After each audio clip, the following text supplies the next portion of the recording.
The Atheist Debates Patreon project presents a Bible verse I was wrong about.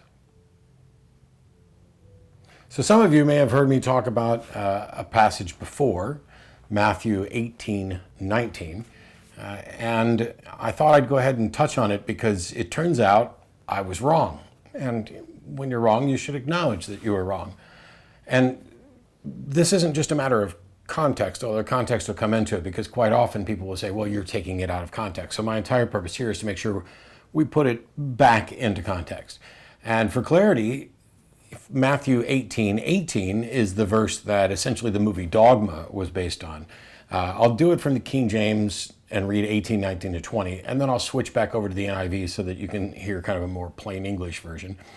But Matthew chapter 18, beginning at verse 18, it says, "Verily I say unto you, whatsoever ye shall bind on earth shall be bound in heaven, and whatsoever ye shall loose on earth shall be loosed in heaven."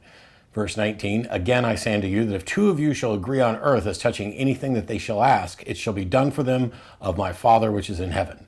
And verse 20, "For where two or three are gathered together in my name, there I am in the midst of them." Now, I'm going to switch over to the New International Version for these same passages, because what will quite often happen is people say, oh, well, you read it out of context, or either this is a translation issue or whatever else. So those same verses in the NIV begin with verse 18, "Truly I tell you, whatever you bind on earth will be bound in heaven, and whatever you loose on earth shall be loosed in heaven." Verse 19, "Again, truly I tell you that if two of you on earth agree about anything they ask for, it will be done for them by my Father in heaven. For where two or three are gathered in my name, there I am with them." And I have said on many occasions, paraphrasing verse 19, that this verse basically says if there are two true Christians who agree on something, God will grant it. And I used to point out that this clearly means that at no point in history have there ever been two true Christians who agreed and prayed together to end war, suffering, poverty, anything like that, or to make any sort of positive change along those lines. And I was wrong. The question is, what was I wrong about? Because a plain reading of the verse says that. "Truly I tell you, whatever you bind on earth will be bound in heaven." That's verse 18. And verse 19 is, "Again, truly I tell you that if two of you on earth agree about anything they ask for it, it will be done for them by my Father in heaven." The thing that I was wrong about was my logic here, because I excluded other possibilities. Yes, if we read that verse, that means that if two people right now agreed to pray for an end to the Trump administration and it didn't happen, it means nobody's prayed for it, or an end to suffering or whatever else. I overlooked some possibilities, though. That's where my failure was. My failure wasn't necessarily in understanding the verse, although we'll get to some context in a minute. There were other possibilities. For example, if there are two people who are praying for a war to stop and two people who are praying for the war to continue, how does God decide which of those two he should potentially grant? So there may be the case that there were two people who've been praying for an end to war and an end to poverty, and there were other people who were praying to keep poverty going. And what happens quite often along those lines is people will say, yes, but you have to be praying for what is in God's plan. And I will get back to that point. But I realized there was another possibility. Because if you were the first person to read this particular passage in Matthew, you might come across that and go, hang on a second. This says if two of us here on earth agree for something and pray for it, God will grant it. And so let's go ahead and do that. Let's the two of us agree to pray that we become instantly wealthy. And those two people pray, and they become instantly wealthy. And they realize, wow, this is amazing. However, it's a little too dangerous. So what we should pray is for us two to get together and pray that God will stop granting prayers prayed in this fashion. And then as soon as they pray that, this passage becomes null and void for everybody else. Yeah, all right. My apologies to the biblical scholars and the theists who came in thinking that I was going to say, oh, I've been wrong all this time about a Bible verse.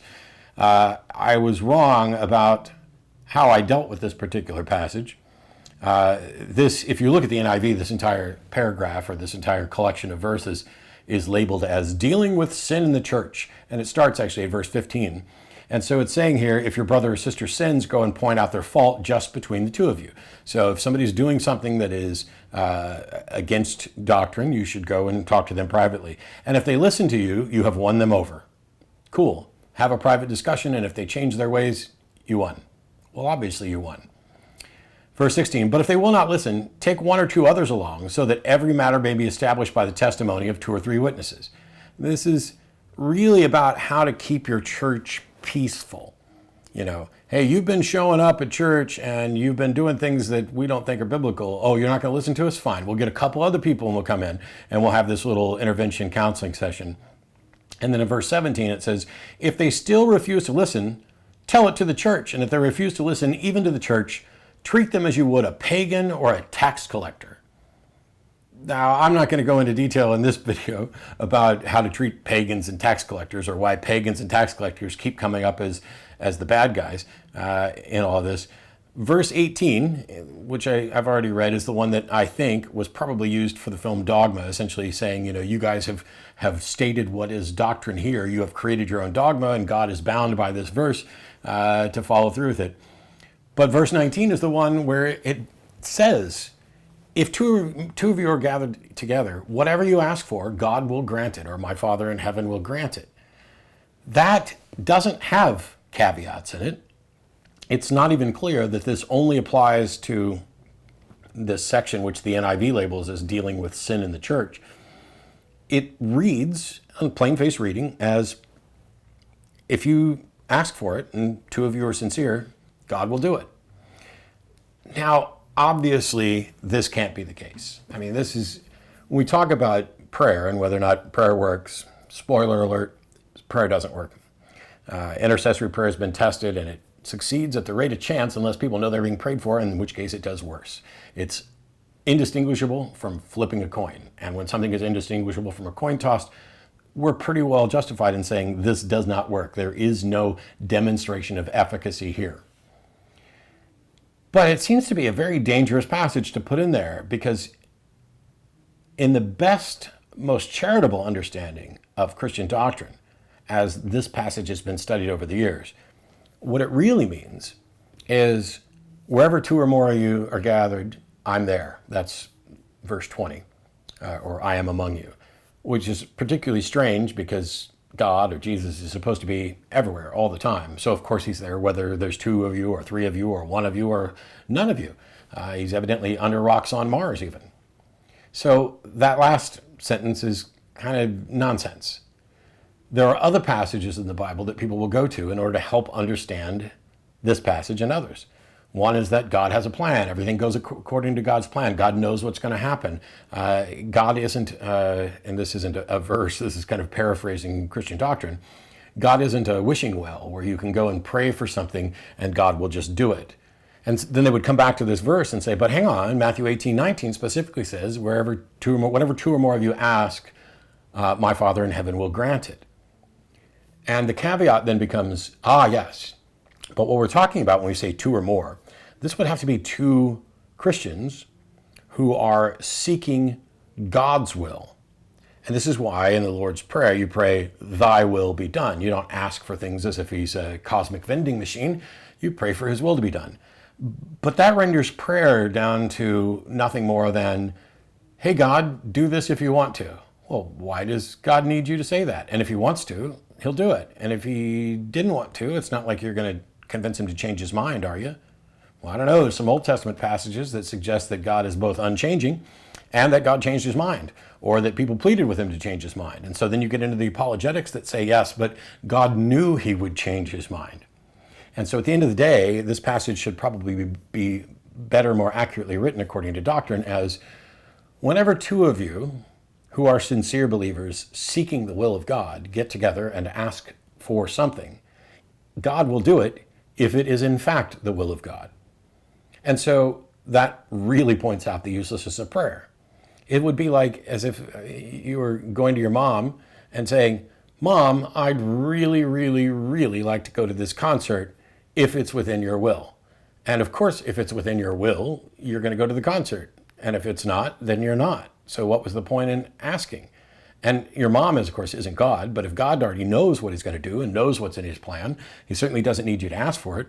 And he knew you were going to ask for it. But he also knew you were going to ask for the things that weren't part of his plan. And at no point is there any kind of communication to say, yes, I'm saying yes, no, I'm saying no. And so humans are left to just basically say, we prayed and something happened, and we're going to assume a causal connection between our prayer and this mystical being and the events, when at most you have an incredibly weak correlation. Why would an all-wise, all-knowing deity include a verse that basically says in literal form, whatever two or more of you ask for, I will grant it? If what they really mean, which you have to get from other verses in other books and surrounding context, is I'm going to do whatever I want, whether you ask me or not, and if you ask me for something and it's something I want to do, I'll do that. Prayer doesn't make any sense. When I was a Southern Baptist, what I was taught about prayer is, of course, that God isn't a vending machine, and you can pray for God to do things, and he either will or won't, depending on what he wants to do. But the purpose of praying was to let God know that you were subordinate to his will and that you recognized that you needed to ask for things according to his will. But God already knows that, which means the only point of it is for you to recognize it. So prayer is about you showing God something that he already knows, namely whether or not you are willing to be subject to his will and seek his will. It makes you a puppet acknowledging the strings to a being who already knows whether or not you acknowledge it. It is patently absurd. And the inclusion of a verse like this, and many, many, many others, and we'll hit others at different points, but to include a verse like this can only sow confusion. It's an irrelevant passage. It doesn't need to be said. A better passage would be, God's going to do whatever God wants to do, and you can plead all you want, but God's never going to do anything that isn't according to his will. But every now and then, you should let God know that you're aware that you are subject to his will, even though God already knows that you know that you're aware. This is the problem with the Bible in general and passage about prayer in particular. We'll see you next time. Bye-bye. This video is made possible by supporters of the Atheist Debates Patreon project. You can find more information and add your support at patreon.com/atheistdebates.